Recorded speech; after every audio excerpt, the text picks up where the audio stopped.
Kicking the back door out of April. Here we are. We have got a very full agenda tonight, so we'll move right into the agenda. I want to welcome all of our guests and get started. The first item on tonight's agenda is consideration of the council minutes of the meeting we held on April 10th of 2023. Council, we have a motion. It's to waive the reading. Are there any changes or amendments to those minutes as they were presented in your packet? Hearing none, all those in favor signify by saying aye. Aye. Opposed, same sign. Motion so carries. The next item on the agenda is consideration of the council minutes of the reconvened meeting of March 13th, where we laid the levy of 2023, held on April 18th of 2023. Council, the motion was to waive the reading. Are there any changes or amendments to those minutes as they were presented in your packet? Hearing none, all those in favor signify by saying aye. Aye. Opposed, same sign. Motion so carries. Public comment? No public comment. Okay, council, the next item on the agenda would be the first reading of the ordinance pertaining to compensation for elected workers. Whereas the City of Summersville city election is scheduled for June 13th of 2023. And whereas the City of Summersville must hire qualified officials to oversee the operation and unbiased execution of this election. And whereas election officials are set forth for the municipal election in the West Virginia Code 3-1-29 to be at least 4 workers per ward or precinct. And whereas ballot commissioners are set forth for the municipal election in West Virginia Code 3-1-19 to be 2 persons. And be it ordained that the City of Summersville has set forth the pay for election officials and ballot commissioners for June 13, 2023 for the municipal election as follows. Election day, $200. Election training, $50. Ballot commissioners, $250. Early voting, Monday through Friday, $125 per day. Saturday, $175 per day. Except in case of substitute alternate workers, you must work election day to be eligible to collect pay for training. Tonight is the first reading. I'll entertain a motion for passage. So moved. Okay, we got a first and a second. Council, are there any questions? Hearing none, all those in favor signify by saying aye. Aye. Opposed, same sign. Motion so carries. The next item on the agenda is the first reading of ordinance pertaining to compensation for elected officials. Ordinance pertaining to compensation for elected officials. Be it ordained that the salary of the mayor shall be $49,500 annually plus health and life insurance. The salary of the recorder shall be $24,750 annually plus health and life insurance. Members of the City Council will receive $325 each meeting of council. Members must be present at the meeting to be paid for that meeting. The compensation for the mayor, recorder, and members of council shall be the term of office from July 1st of 2023 until the term expires June 30th of 2027. This is actually for the next set of elected officials for the city, as the city body cannot raise its own compensation. This is the first reading. I'll entertain a motion. So moved. Second. We have a first and a second. Are there any questions, discussions? Hearing none, all those in favor signify by saying aye. Aye. The next thing, council, would be appointment of elected officials. I'd like to appoint the following citizens as elected officials. Denise Allmendinger, Republican. Amanda Boley, Democrat. Gaethel Brown, Republican. Leah Burkholder, Republican. Steve Burkholder, Republican. Doris Carr, Republican. Kathy Case, Independent. Charlotte Cartwright, Democrat. Donna Cutlip, Democrat. Jagetta Deal, Democrat. Jason Eads, Republican. Leah Ellen Eads, Republican. Mike Gregory, Independent. Betty Griffin, Democrat. Norma Groves, Republican. Cody Hamilton, Democrat. Lena Johnson, Republican. Brett Kaiser, Democrat. Patty Lauk, Democrat. Sharon McClung, Republican. Jill McCoy, Republican. Louise Molinar, Democrat. Pamela Painter, Republican. Patrick Paul, Republican. Tara Simpkins, Democrat. Alvin Smith, Democrat. Jackson Tolley, Democrat. Novin White, Democrat. I'll entertain a motion to appoint that list of folks as our 2023 municipal election workers. We got a first and a second. Any questions or discussion? Hearing none, all those in favor signify by saying aye. Aye. Opposed, same sign. Motion so carries. The next item on the agenda, council, is Summersville Fire Department update and approval of truck order. One thing I would like to say before I welcome our chief, Evan Aldridge, to the podium to give a PowerPoint presentation. Council, we have expedited this fire truck request. You'll soon find out. Evan's going to explain to you. Ideally, we have budgeted an initial down payment of $100,000 for a new truck in the next fiscal year, but we had to expedite this whole process, and at this time I would like to welcome the chief to the podium and give his PowerPoint presentation, and at the conclusion you'll understand why. Thank you, Mr. Mayor. Council, I appreciate you all letting me come before you all this evening. I prepared a PowerPoint presentation for a proposal for our new rescue engine. Make sure I'm going to click this the right way first. Yep. So some talking points that I want to bring up this evening. I want to brief you all on what our current fleet is, what we are planning on replacing, placement and plans for the new truck in the fleet, future use, and then the new what the new truck would look like. Our current fleet consists of 3 fire engines. Engine 21, which is the newest truck to the fleet, purchased in 2020. Engine 22, let me backtrack. Engine 21 is our first new fire engine in our median run area. So if we would get dispatched to a structure fire right now, that would be the first truck that would leave the building. Engine 22 is our mutual aid truck that we provide service to the county, and it's also our rural firefighting truck. So if we would go up roads such as Peach Orchard, Nile Road, Armstrong Road, areas that the Engine 21 would be too big to access, that's what we have that truck for.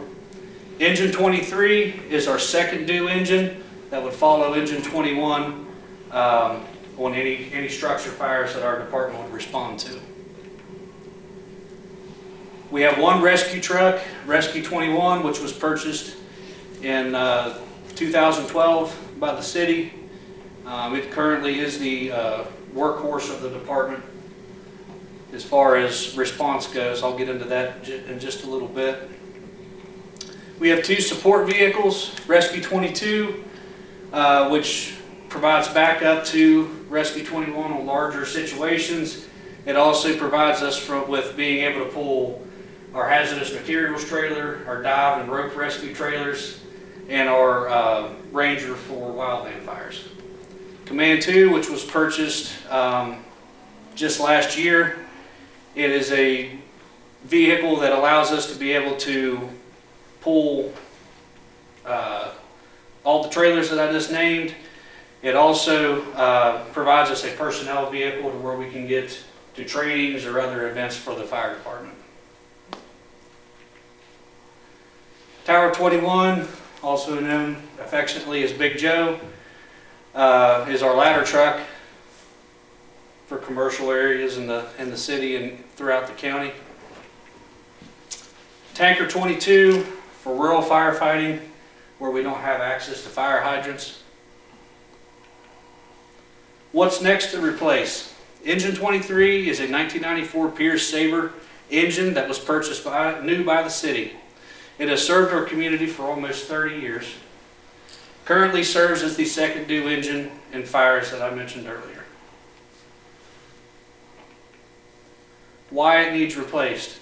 So the average life expectancy of a fire engine is anywhere from 15 to 25 years, depending on the call volume and the upkeep. And I will say, with our volunteers, we do a very good job of upkeep. This truck, is still very well kept.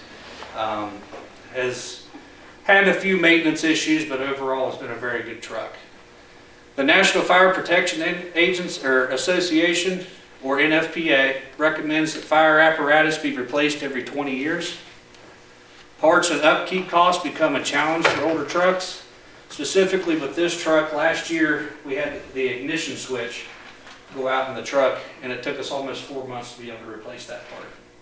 Now, I know we have, supply issues with COVID and everything like that, but due to the age of the truck, a lot of the parts on that truck are no longer manufactured. Apparatus past 20 years in the fire service do not get full points credit for the Insured Service Office or ISO rating system. Currently, our fire department is an ISO level 4 on a scale of 1 to 10, 1 being the best, 10 being the worst. We also have the best rating in the county right now. Plans for the new truck. A truck committee consisting of 3 line officers and 1 firefighter was formed in September of 2022. I actually have 2 of the truck committee members here, along with my deputy chief. I have Brian Bell, my deputy chief, Assistant Chief Tommy Cole, who was on the committee, and Captain James Plummer, who was on the committee. Captain Roop, Aaron Roop, was on a fire earlier today. He was all covered in ash and everything. He couldn't make it. And firefighter Dave Angus was also unable to make it this evening. Assessment from the committee: after a comprehensive review of our current fleet, recommends a new rescue engine. The committee's recommendation has been endorsed by myself and my deputy. We were the oversight of the committee. 4 truck companies were contacted: Pierce, Sutphen, Elon, and Marion, and we've received 2 bids back. Being Pierce and Marion, which I'll get into just shortly. In January 2023, we tasked each one of these companies with providing us with drawings, and Pierce and Marion were the only 2 that gave us the drawings in the time frame that we allotted. How the new truck will be used. The current rescue truck will be utilized as a second new fire engine for the department, and the new truck will take its place as the primary rescue truck. So engine 23 would leave the fleet. I want to move the current rescue truck over into its place. Rescue 21 is the most used truck in our fleet. It currently is halfway through its service life at 11 years old, and reducing its call volume will cut down on maintenance and upkeep of the truck. We have started to have, with it being used the most over the last 11 years, if you can imagine your own vehicle, if for the last 11 years you got into it once a day and then ran it as hard as you could, have it read at 3,000 RPMs at a fire scene for 3 hours, you can imagine the wear and tear that would happen. By the numbers, last year Summersville Fire Department responded to 423 calls for service. Rescue 21 responded to 124 of those calls, which equals out to almost 30%. And there is a breakdown of the calls that the truck ran: 92 vehicle accidents, 7 EMS assist, 6 fires, 2 rescue, and miscellaneous would be gas leaks, fire alarms, stuff like that. Future use. Having a rescue engine allows fire crews to respond to almost any emergency. Rescue 21 does provide that service right now. It is an engine first. It does carry rescue equipment also. So with our crews being out on, let's say, a vehicle accident on Route 19, I've got a crew of 4 on that truck. They could respond if they got a fire directly with that truck, and that's an ability that we would like to keep. It helps with manpower issues during the daytime. Every one of our volunteers has another job. I myself work with the Bureau of Prisons. Every one of these guys has a different job, so we're not always here. But we do have guys that are available during the day most of the time. So our response numbers are lower during the day. It allows for immediate response to any call that may occur while the truck is out. I've already kind of brought that up. It is able to respond to probably 99% of what we would be encountering. Plans for the department's future of having paid employees. The mayor has brought up in the past about having paid drivers in the future. This would be one step that would allow us, again, to have that as the first due truck on any call, and we could be able to respond to a fire, a car wreck, and be able to use that for daytime whenever our numbers are lower. The new rescue truck. I noticed some of you all were looking through the binder looking for the collared pictures. I did so myself when I was looking through it, but this is the drawing of the truck. What the truck committee decided on with the two bids was to go with the Pierce Enforcer Puck Rescue Engine. I can't exactly remember what Puck means. Pump under cab. Pump under cab. So what that does is it utilizes, I knew what it, couldn't remember the acronym for it, but I knew what it was for. The truck is all about giving us the optimum amount of space, but still being able to be that fire engine that we need. So it'll have a 500-gallon water tank on it. It'll be able to pump 1,500 gallons per minute. It is a 4-seated cab. And something I want to bring up about that, the last time our fire department went through an ISO rating or a test, one of the things that hurt us was every time we have an empty seat and a truck leaves. So we get judged on our manpower. So currently our rescue truck has a 6-man cab. I went back and did the numbers, looked at our response. On average, I had 4 people on that truck. So we cut that number down. That way, whenever it goes out, it looks like the truck is always full. It's going to help us out with that ISO rating. Estimated delivery right now is 2025. They're saying 18 to 25 months from the time that we would order it. Cost of the truck, the bid came back at $965,000. The reason that the price is higher compared to what Engine 21 was purchased at, which was just over $650,000. It's with everything that we're going through nowadays. The price is higher due to the inflation of the economy. Higher cost of materials, supply demand in the fire service. I know Pierce usually cranks out anywhere from 1,800 to 2,000 fire trucks a year.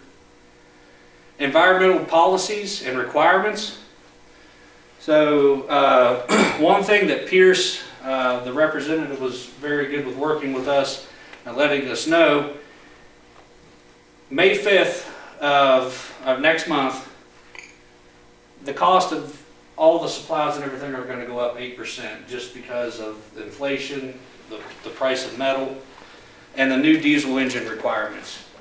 The federal government has put more limitations and standards on diesel engines, and we are trying to get before that requirement happens due to the cost, because if I would put a new engine that they're getting ready to build in it, it's going to raise the truck up another $100,000. Benefits of the new truck: decreases the workload on our current rescue truck, keeps the department up to date with new equipment and improved truck, enhances the safety features of the new truck, make it safer for our firefighters on scene, or if they would, God forbid, be involved in an accident. This truck is one of the safest trucks on the market. The new truck can carry more equipment and give the department more capabilities on scene. So we are always looking to expand our abilities. And that's it for there. So the second bid that we had was from Marion. The department decided to go with the lower bid. Marion came in at $1,068,746. And as I said before, the Pierce truck was at $965,000. Okay, council, let me say a few things and then we'll open it up for questions. So first thing I want to do is I want to let you know, council, that I'm extremely proud of the leadership of the fire department, because this has been a methodical process with due diligence being done on behalf of the fire department. Actually, they formed the truck committee last September. The whole idea was this was going to be a July next fiscal year project, even to the extent that the down payment was budgeted for July 1st of 2023. But what I'm asking you to do now is let's order the truck to save us the 8% and the increased regulation environmental costs that are going up. I myself went down and met with the leadership and the company representatives. It is real. I've actually got it in an email documented that if we don't order the truck by May 8th, we immediately on this truck take an 8% increase, and then as the chief just said, we don't even know that we'd be able to get this truck because of the changes that would have to be done that could also increase cost. That's correct. So this truck, if you don't mind me interjecting, Yeah. this truck falls under what they call the Build My Peers program. That puts us in line, and it speeds up the process of when we can even get the truck. There was a certain criteria that the truck had to meet. So we cut costs and everything off of the truck to be able to meet that criteria to where we could get this motor and we don't have to fall under those new regulations. And it knocks 2 years off the production date. Yeah, he's right, it'll knock 2 years off the production date as well. Yeah. So obviously what would happen with your approval, I would sign the contract, we would order the truck, that $900 and some thousand figure would be our sum. I also have provided you counsel, and this is a pig in a poke, throwing darts in the dark, because I did contact a couple banks. We have no idea what the interest rate's going to be 18 to 25 months down the road. But if we were going to the marketplace today for a 10-year loan, pretty much the interest rate I got was 7%. I think if we put it out for bid, we'd be able to do a little bit better. And you can see that without putting any money down, the truck's going to run us with interest about $1.3 million. Putting the $100,000 down actually saves us about $110,930. And then the other thing I did do is when I met down there with the representative, I asked him to please email me, would it make a difference if we paid the $100,000 down now, because technically we could, or could we wait till July 1st? The difference was about $400, so it's in the next fiscal year budget. So I would prefer that we just wait till July 1st to make the down payment, and then of course that gives us that savings that I just mentioned. So we would still on July 1st pay down the $100,000. The other caveat I would like to add to this, as we enter the home rule program and we begin to collect the sales tax in our home rule plan, we as a governing body said we would do three things. We would enhance emergency services, we would increase law enforcement, and parks and rec. Those are the three things that we highlighted in our application. So when one says to themselves, you know, how will we do this? Of course, if we don't put money down, our annual payment on the truck at these estimated interest rates would be about $134,000 and some change. If we do, it's about $119,000. Nobody knows what it'll be then, but I feel totally confident the fiscal direction of this city, the city will be in an excellent position to be able to incur through the fire department budget and our budgeting. That actually is already, we put $100,000 in the next fiscal year budget for this truck.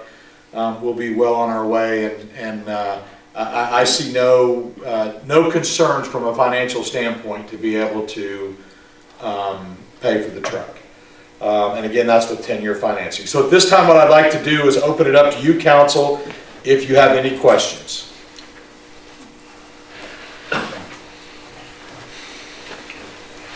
What are you gonna do with the older truck?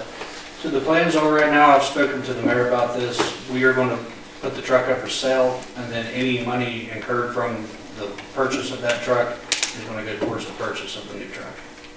What do you anticipate the price for that? It varies, like I said in the presentation, engine 23 is in very good shape for its age. Anywhere from high market it could go for 100,000, low market 30 to 40. It just depends on supply and demand of used trucks at that time. I mean, we watch. I myself look at Facebook Marketplace and different truck dealerships and whatnot. It just depends on the demand of it at the time. We have had, and I don't want to put words in another fire department's mouth, and I'm going to leave them nameless in this, but we do have another department in the county that has already inquired about the purchase of it as well. Good, thank you. That's a very good question, but almost a question that unnerves me, because last time we thought we had a truck that had significant value, and then we couldn't give the stinking thing away, so. Gave it to the museum. Yeah, so, good question, but yeah, it's unfortunate, it's on a, Yeah, it's a hard number to put on it, yeah. just judging off of what I've seen, those numbers. So council, it would certainly be my intention at a purchase like this that you would get a presentation one meeting and then get to approve it the next, so you had time to think about it. And but we're just up against it. We need to, if we're going to get this truck for this price, we need to get the truck ordered. And so therefore, what I would ask for now, and we can also have additional questions, but let's go ahead and get it in the form of a motion for approval. So moved. Okay, we have a first and a second, which does bring us to discussion again. Are there any other questions relative to ordering of this truck? And there is one last thing that I will tell you, council. I had full intentions, and I did not. I have thoroughly read through it, but the only last box that I got to check is Greg Tucker has not read the purchase contract, and I will not sign it till he does. So that contract has not been vetted by the city attorney, but will so before I sign the document. So the proposal that Pierce has put in front of us as well is good until the date of the cost increase. Yeah. So. Of the two trucks, you all that looked at them, sometimes not always is the cheapest the best. Is this the best truck of those two? So in our Of your fleet, opinion. I don't know how much you all know about fire trucks. If you looked at our fleet, there's one common name, and that's Pierce. They have been, I mean, that's what Engine 23 is. It's almost 30 years old. So in my personal opinion, they're the best manufacturer in the world as far as fire trucks goes. Yeah. But maybe you guys could, for Stevie, speak to that, because you made comments when we were coming in the door about this other quote. What do you think about the difference in the trucks? What are your comments on the truck that you've recommended we buy? I was shocked at Marion's price. I mean, I figured they would be cheaper. I really did, because Pierce's step up, and it was very shocking. And I like the fact that our trucks that are down there, they're going to be familiar with a lot of the phone system will be identical to what we're using. A lot of the scenarios on the truck will be identical, which will make it easier to, when you're out there with different trucks, that a lot of it's going to be the same. He brings up a good point. So the cab on this truck is actually the same kind of cab that is currently on Engine 21. So as far as training hours goes, we could almost back the truck in the station and start running with it, because everybody's already familiar with, versus if we would have went with the other company, it would have required, every vehicle feels different. So they would have to get more training hours, learn how the pumps and everything work. The pumps do work differently than the other truck. Is this a custom built truck or to our specs? To our specs, there will not be another truck like it. I mean, it's built off of a platform, so it's a standard thing across the board. But as far as how everything's positioned, the way the cab's laid out, the way the compartments will be laid out, it would be a custom job. Yes. That's a single source manufacturer. Yeah. Wasn't this in a program where you only got to pick so many features? Right. And that's the only way they could even get the guarantee of the 25-month delivery. Right. Is they went into this special program that they could only have so many features. 4.5 to 5 year delivery time, which to us, to extend, like I said, Engine 3 is running good right now, but tomorrow, one of those parts that I can't find anymore might go out, and now the city's down an engine, which to me is unacceptable. Pierce has went above and beyond like you said, there was 4 manufacturers we contacted. I contacted one myself, contacted them. The president of the company said, I will get back with you, never did. Another manufacturer said, there's a big fire truck called FDIC. He said, all of our eggs are in that basket. We don't have time to mess with you. This Pierce rep has been 3 times our station. Anytime we call. Anytime we call, if I don't get a hold of him, I leave a message, it's a couple hours, he calls me back. So he went above and beyond. Any question we had, we contacted him, he asked us. Matter of fact, he was going to arrange to have somebody come down here tonight. But we said it wasn't necessary, but he's went above and beyond. Okay, council, any other questions before we vote? All those in favor signify by saying aye. Aye. Opposed, same sign. Motion so carries. Evan, I will get that contract to Greg tomorrow, and then sometime this week I'll be ready to sign. Sounds good. Okay, thank you. Appreciate y'all. Guys, thank you, appreciate what you do. Thanks, guys. Appreciate it. Okay, the next item on the agenda is approval of the draw request number 1 pertaining to the City of Summersville Stormwater CDBG Mitigation Project on Kentucky Road. Amanda, I am so glad to see you here, and I'm so glad that we're finally expending some money on this project. Hey, thanks guys. Have a good evening. Yep, so we'll spend some money on this project. So this will be the first drawdown on this project, and it's been a little bit of a process. So we got through the engineering procurement that the state asked for and all of that. So we've gotten all that taken care of. So this is going to be the first draw request on this one. Before we get into that, I'll give you a little bit of a project update. The engineer, which is Thrasher, they're about 40% done with the design. They're working with DOH right now on some permits to make sure that they get everything, all the ducks in a row, and they're working on the environmental. So we're definitely, the project's moving along. So although this is the first draw request, it doesn't mean the project's just been sitting still. It hasn't. We have monthly calls. We talk every few weeks or so. So yeah, it's definitely moving along. So this draw request, you're going to have 2 invoices. They both go to the Thrasher Group. The first invoice is in the amount of $16,000, and the second invoice is in the amount of $6,000 for a total of $22,000.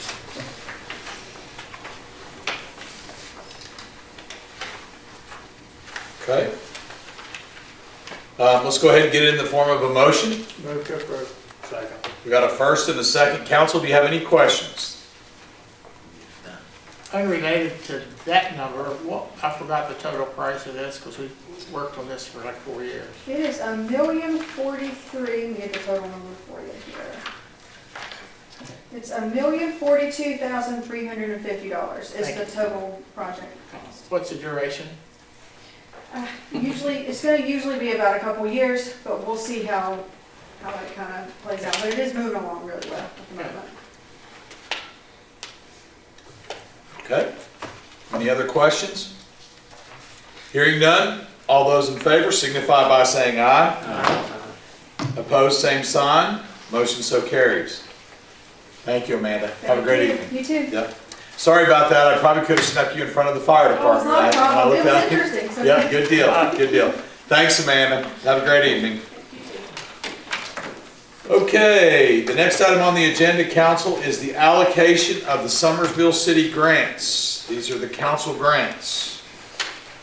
So, council, there's $45,000 in the kitty. And what we'll do is we'll start from the top and go down. As it works, I try to remain neutral in this because the mayor has his own allotments that if needed, I can make contributions on behalf of the city. So these are the council contributions. So let's get started at the top. Children's Home Society of West Virginia. Council, their request was $10,000. One thing, do we have to allocate all the money? You don't, no. It's budgeted for 45. Okay, I said 5. okay, 5,000. I'm for 5. Okay, let's put 5,000 in there. Okay, and you know somebody has to keep track here. I'll do my best. No, you got it, good deal. Okay, how about the Last Shepherd Discount Donation Center, $50,000 request for their HVAC?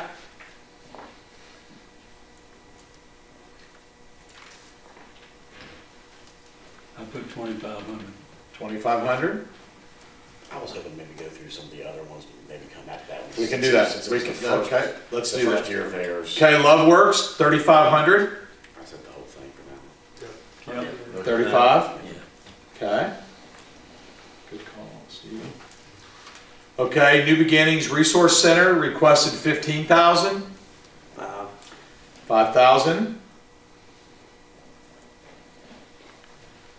Okay, the Nicholas County Community Foundation, 5,000.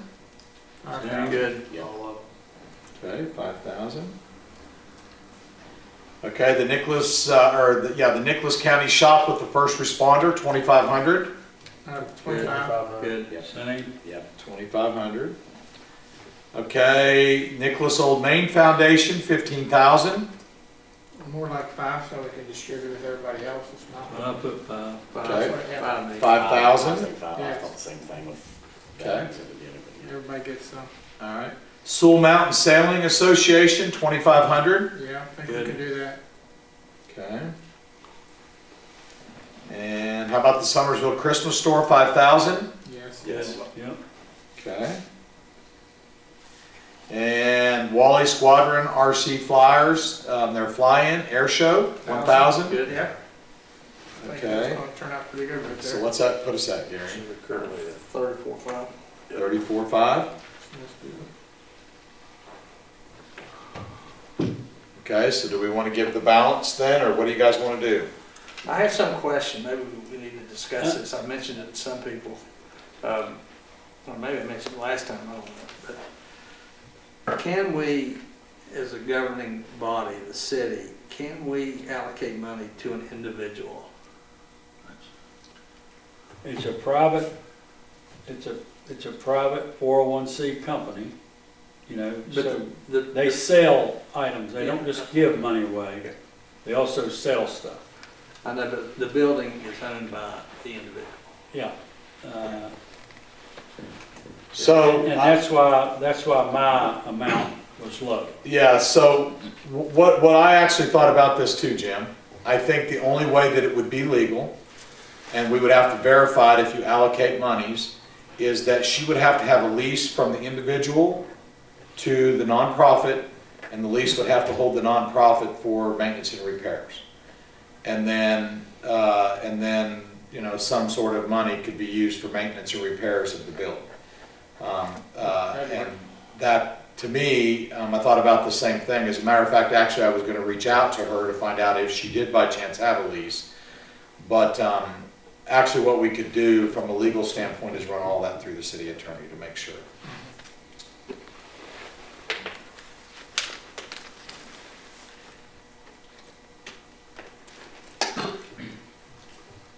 Okay, so if it is legal, then what do we want to do? 10,000 maybe. I mean, I felt like What was the number you said, Brian? that they have personal income, they have other people donating. Mhm. I mean, I don't mind giving them some money. Yeah. I think we should keep it modest. How did you?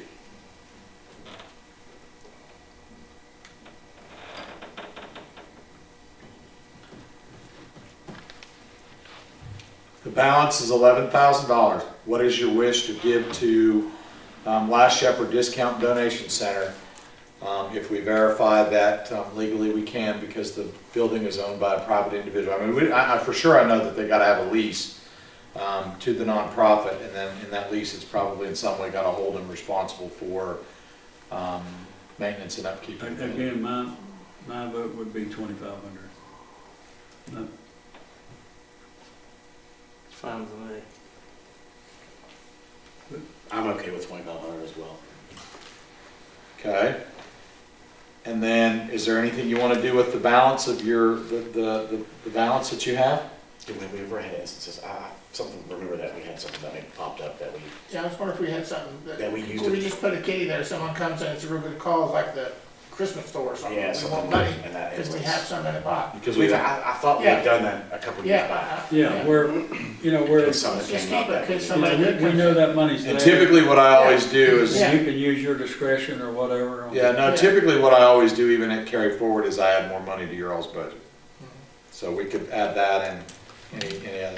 That's a reasonable thing. Okay, so let's just run back down this real quick. Children's Home Society, $5,000. Yes. Last Shepherd Discount Donation Center, $2,500. Love Works, $3,500. New Beginnings Resource Center, $5,000. Nicholas County Community Foundation, $5,000. Nicholas County Shop with First Responder, $2,500. Old Main Foundation, $5,000. Sewell Mountain Sailing, $2,500. The Christmas Store, $5,000. And Wally Squadron, $1,000. Yes. Okay. All right, so let's entertain a motion for passage. Move to approve. Got a first Second. and a second. Okay, any further discussion? Okay, hearing none. All those in favor signify by saying aye. Aye. Opposed, same sign. Motion so carries. I think it's one of our better jobs, because everybody got about what they asked for, and everybody did get some money. It's not always the case. Yeah. Yeah. Okay, council, what I'd like to do real quick is give a hydro update, and then also I put on the agenda the acceptance of the Assistant Secretary of the Army, Michael Connor's letter dated back to me on April 14th of 2023. The first thing I'd like to address in our ongoing, ever-moving due diligence and What about the continue. all-terrain vehicle? You passed it up. Did I? Yeah, you did. Oh, I did, sorry. Yep. I just checked that right off and went over it. Let's back it up. You must be. Thank you. Yeah, I rode my down there, I hope I I'm can take hungry, it back yes. home. Hope I can get home. I'm hungry, yes. Okay, sorry about that. Thank you, Councilman Shaw. Okay, I did skip over it. I put a check on it, was just gonna run right over it. Tonight is the first reading of Article 355, All-Terrain Vehicle Ordinance. And council, the ordinance was included in your packet. What I will do is this comes to us from the Planning and Zoning. And so what I would like to do is, let's go ahead and get the ordinance in the form of a motion. And then I'll turn it over to our city recorder who chairs the Planning and Zoning to give us an overview of what this ordinance is all about. So entertain a motion. So moved. Got a first and a second. Chuck and Jim. Okay. Gary? Basically, what this ordinance was all about was just trying to solidify. We began having some traffic on our streets, and we wanted to just solidify that this traffic was safe and that things were going to be done correctly and properly, and give direction to our police department also in regard to how to police this, so on and so forth. There was some things in place, but it was nowhere near the extent that the state of West Virginia had with their state. Basically what we did was we just amended to comply with the West Virginia State Code for all terrain vehicles. They went to the extreme, and I certainly feel it's much safer with the way that they have their standards put in the code, what they have to have on those vehicles to make them street legal, and just some of the safety measures that they have in place. It certainly makes them a whole lot safer, especially when you're on the roads with the double yellow lines and things of that nature. I'm seeing some of those now hit the streets, and they are very safe looking. I mean, as I see them, they have their lights, their blinkers, I mean, mirrors. I see them as just as safe as any motorcycle or anything like that. So I'm very pleased with that. It certainly took the work out of the planning and zoning as far as trying to create an ordinance. We felt really good about the state ordinance, enough to just go ahead and put that in. I will add that if you read the state ordinance line by line, word by word, you would see there is some mention of county in their ordinance. After much discussion, I ran it through our city attorney, Mr. Tucker. He said it would be perfectly okay to remove where it said county in that ordinance. So that was the only change that you could see. There were some things that was just said county. There were one-liners and things like that. It didn't crush or hurt the the safety of the vehicles or anything like that. It's just, it's a city ordinance, and it just wasn't probably real clean to have county wording in that city ordinance. So that is the only thing that you would see if you went line for line, word for word. We did remove those. But other than that, it's following state code to the T. And they put a lot of effort into that. That wasn't, I mean, it took them a long time to come up with that, so. There's a lot of information there. Yeah, there is. So Gary, can you, Yeah. what I want to do for the citizens, because they won't 20 read minutes. this ordinance, can you tell me what this, in layman's term, what this means to our city? And what I'm looking for you to say is you can now ride a vehicle that meets this requirement. What does this mean? Can they get out and ride on the highway? You mentioned double yellow lines. What does that mean? Can you just give us a quick overview of what this means legal to all-terrain vehicle in our city? Sure. They are not allowed on Route 19, okay, but they are allowed. And why is that? Well, it's considered a different, I mean, it's almost It's a like. 4-lane highway? Yeah, it's like a Four-lane four-lane Federal highway, highway. basically, and they're not allowed on that. Can they cross it? No, they From cannot, one side of the. yeah, they cannot cross 19. You can cross off of the one street in Summersville to another street, Yes, or the berm to the next berm, correct. as long as you do it on a 90-degree angle.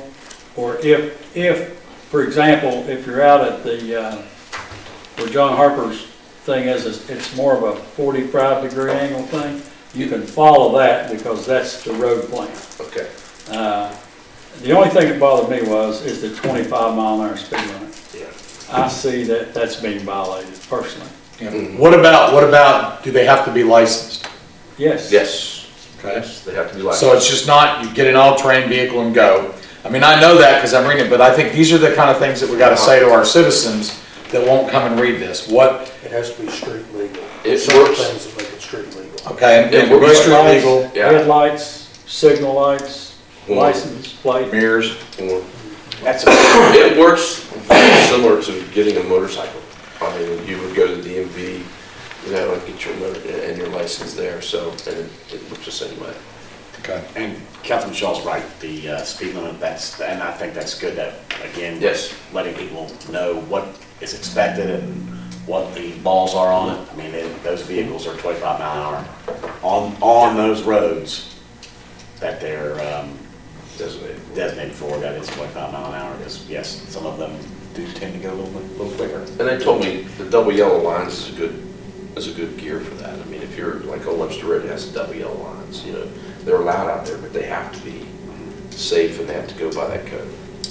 The helmet stuff too for under 18 years old. Yes. And so forth. There's a lot of, I mean, there's a lot in that. Oh, yeah, I mean, And if nobody- it took me 30 minutes to read it. It is, it went into depth. There, and also, so citizens know there will be training courses and so forth that they can go to do that stuff too for kids under 18 years old.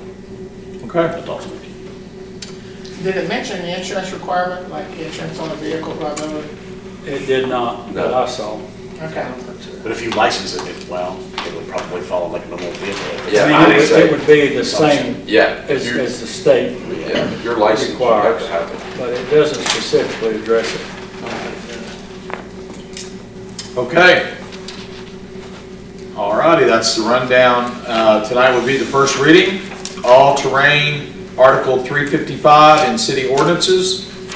Any other questions? Mayor, I'll go ahead and have Jason attach this on our website, on the city website page, so if somebody wishes to take a look at it, it'll be posted on there. That's a great idea. Okay. It should be made available to everybody, because Yeah. it's going, Sure. Yeah.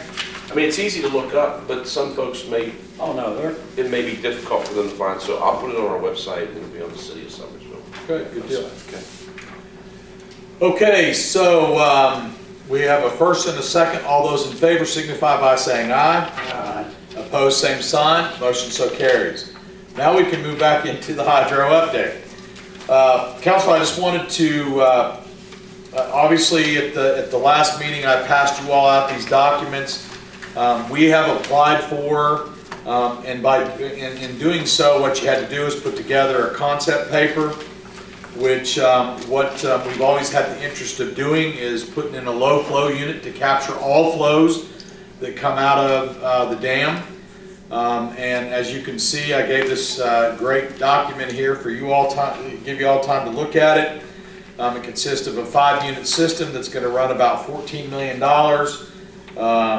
As it turns out, if we do, after we submitted the concept paper, the Department of Energy will vet all concept papers to decide who actually qualifies to do an application, which would be done in June for the actual funding. If so, we still have a 3% match on the $14 million. Again, I have no reservation whatsoever that we would be able to handle that. But this is exciting because we've looked at this and re-looked at this, reviewed it and re-reviewed it, and it's just never we've just never had an opportunity like we do now because of this funding. That's 20%, not 3, right? Yeah, 20. Did I say 30? You said 3. I meant $3 million. Yeah. Yeah. Yeah, it's 2.8 is what. Yeah, roughly $3 million, yeah.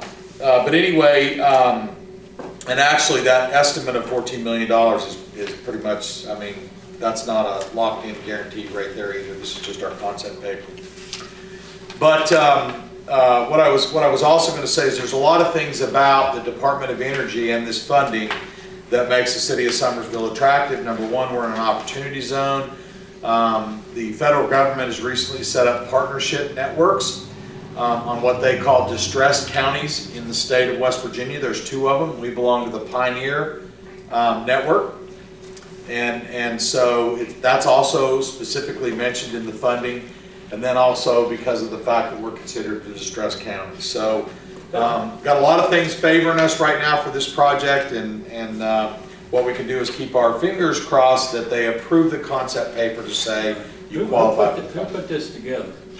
Consortium of many people. Really good job. Yep. Region 4, I can't thank them enough. Amanda was here tonight. Betsy Morris, John Tuggle, Cassie. I mean, these folks work overtime. We also have partnered with Ryan Cook. As I told you, we were real careful. There's no proprietary information on the low flow unit design because technically it's still being designed. It's a 5-unit system, but this document doesn't get too far in the weeds to where we're giving up any of our design. You could see some of the stuff. Yeah, that's a little bit confusing. Yeah, it is. Yeah. But anyway, I just wanted you to know we submitted this, and now we just wait to see if we're approved to apply for the funding.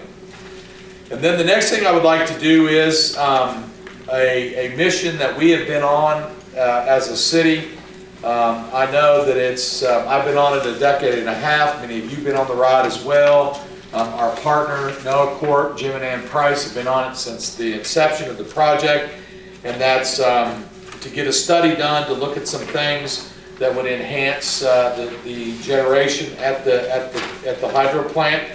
And so in a very exciting way, after a long haul, I got a letter that was dated April 14th back from the Undersecretary of the Army, Michael Connor, or I should say Assistant Secretary, not under, but Assistant. And it says, your letter requested to the U.S. Army Corps of Engineers evaluate 3 potential operational change scenarios to benefit hydropower, which would be summarized as potentially maybe raising the winter pool, slowing release of stored flood water to maximize generation flow, and optimization of existing flow and facility for non-federal hydro generation and downstream summer recreation. So we've got the approval now to move forward with the study. I'll tell you that I've already been in contact with the Secretary's office, and the pieces are being put together. So there's a whole lot of work now to bring together and formulate what the study's actually going to be, who's going to be involved, who's going to do it. But in a very positive way, we've now got the authorization to do the study. So it's going to be exciting times moving forward. Okay, and I put this in here because I think this letter here from the Assistant Secretary definitely needs to be in the archives of our city. That's why it's actually on the agenda. Any questions about that, Council, or did you have any comments after you took your stuff home to review it? Mayor, I want to say, on my behalf, and I think I speak for council, in that the amount of work that went into this thing was pretty incredible, and kept us updated on the progress or lack thereof from time to time, and it's been up and down like a roller coaster getting this done, and it's a major accomplishment. And I think you should be commended, as well as No Corporation. And also the Army, Department of Army, for kind of pushing this thing over the top there a little bit. So, Yep. Yeah, Jim, I appreciate that, and I'll certainly take that back to our partners. We've got a lot of people that have been at the table with us for a long time, and this has been an incredible ride. It was an exciting day to get this letter, you know, we are working through. We've built a great relationship with the Army Corps in Washington, D.C., and I just can't. I mean, it's you know, we're just extremely excited to be able to finally move the dial on this and move forward. So thank you for those comments, and I will pass them along to the entire team. And again, I can't say enough about Region 4, NOAA Corp. Right now it's LS Power, our new maintenance and operation people. They're at the table with us now. So just a lot of people had a lot to do with making this happen. So, and then the other thing too, you know what finally got the pieces moving, and I would be remiss if I didn't say this. We partnered with Adventures on the Gorge and ACE. If you remember, when we partnered to get the lobbyists to finally get the dial moved in DC, they were our partners. That's why in this number 3 it says hydropower generation and downstream summer recreation. That's the piece that includes them. It was great to bring them. So you know, this is serious synergy in this that brought many people together in a collaborative effort to make this happen. So at the end of the day, I hope, you know, in some way we'll all benefit, including the operation of recreation and everything that takes place on the lake. The one little bitty thing that did a little bit in that next paragraph, you'll see where it says, because of the varying level of effort required, the city of Summerville, after discussing the several options with the Corps, should determine the scope of the evaluations they wish to pursue at this time. Yeah. Well, obviously we want all 3. Yeah. So so that's the next piece. Where a little bit, they might say, okay, we'll look at one. No, really what it comes down to, Chuck, is we have to pay for it. But the payment piece is already contractually worked out and always has been. Actually, LS Power will pay for 50% of it, and the city and our partner NOAA split the other 50%. And then the good thing about it is, anticipation of this coming, we already have the reserves in the hydro account for what we anticipate that NOAA and the city will pay for. So when you think about where our money's going to come from to move forward on this piece, so when they talk about scope, what they're saying is, okay, now which is to me a very positive thing, and we've had a lot of dialogue about this, meaning LS Power, NOAA, and the city, because, you know, what do we want to pay for? How deep do we want to go? And then again, you know, what roads do we want to travel that, you know, the basis might be very little to gain. So at the end of the day, when they're saying define the scope, that comes down to, okay, what are you willing to pay for? The other caveat that I would say in the very last paragraph that I found very interesting, and of course we kind of knew this, but you know, the other thing, the water control manual, so if we do a study that says changes can be made, then the next thing that has to be done is the water control manual that's very outdated, that sets an old book that sits on the shelf that actually tells them, the Army Corps of Engineers, how to operate the dam before these changes that might come out as a result of our study.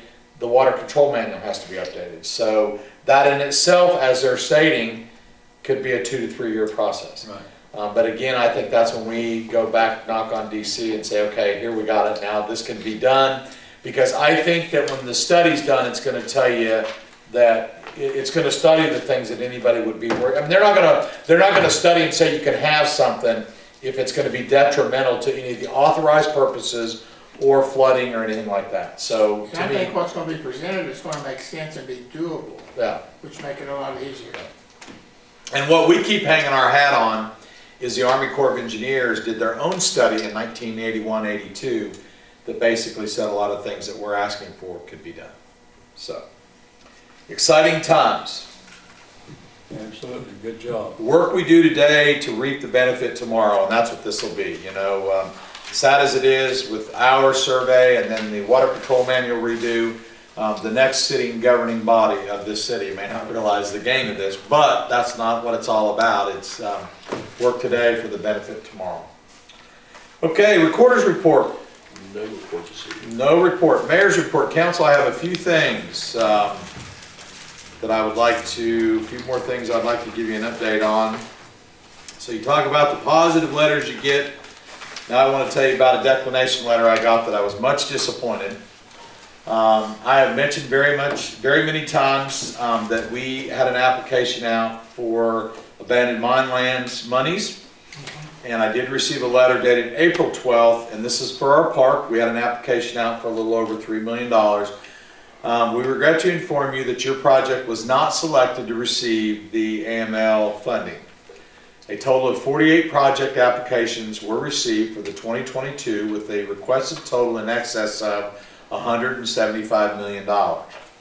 Selecting which of those to receive a share of $26 million. So anyway, this is a letter telling us regretfully we didn't get any monies. I felt really positive about it, as I mentioned to you before. We were even asked to amend our application. You know, I even had contact with the DEP because they'd been on site, but it just is what it is. Unfortunately, those of us not getting money did get letters. Those getting money haven't announced who's getting the money. So I can't even tell you where the money went. We don't know. But listen, we get knocked down and we get right back up. This, you know, we just keep going after it. So we'll go for the next round. This is funding that's available every year. We'll be right back in there. And I can tell you, with our partners, Region 4 Planning and Development, we're moving every day. Every day there's a meeting or a call or something happening where we're aggressively going after funding. So this is just one little hit. We'll keep plugging. Okay? Sounds like such a good use for the money, doesn't it? Yeah. I like to see, yeah. Yep. I look forward to seeing who the winners were. Yep. Yep. Okay, Council, the other thing I'd like to do is just pass down both ways here for you. As you know, in our funding, as even in the next fiscal year, what we started doing many years ago is paying for all of the user fees for the youth activities that take place at the Nicholas County Veterans Memorial Park. Here are some thank yous from 4-H. The kids are so appreciative of our funding. And of course, I also got their contracts for the next year that we'll be paying once our funding renews July 1st. Let's see. Council got notice just today. The governor will be at the Career and Technical Center tomorrow. He'll actually be there with the Secretary of Tourism, Chelsea Ruby. They're going to be touting tourism in the state and also the many accomplishments of the Career and Technical Center. So the governor's office called inviting me and all of you to this tomorrow. It actually takes place at 1 o'clock tomorrow at the Career and Technical Center. So you're invited. The last thing I have for you, Council, is I would ask that you reserve the date, June 1st. June 1st, on behalf of the city, I will be hosting a reception that you will be invited to honor and recognize the hard work and many accomplishments of the Brown Oaks Board of Directors and all of the many volunteers. So that's June 1st. That actual reception is going to take place from 6 to 7:30. And Council, please mark your calendars and plan to attend that. You and your spouses will be invited to help me recognize the Brown Oaks Board of Directors and volunteers. So you will be getting a formal invitation in the mail to that as well. Okay, that concludes the mayor's report. Any council comments or reports? I will say, I think this is my third fire truck purchase. And I learned the first big one in '03 that Pierce is the Cadillac fire trucks. That's what we learned then. But this is the best presentation I've sat here and looked at. I think they did an excellent job on the presentation tonight. Good. Evan will like to hear that. They, He they've, did a good job. putting fire it fire on. department's doing an excellent job. Okay, any other comments? Okay, I'll entertain a motion to adjourn. We adjourn. Have a first and a second. All those in favor signify by saying aye. Opposed, same sign. Thank you, council. Have a good evening.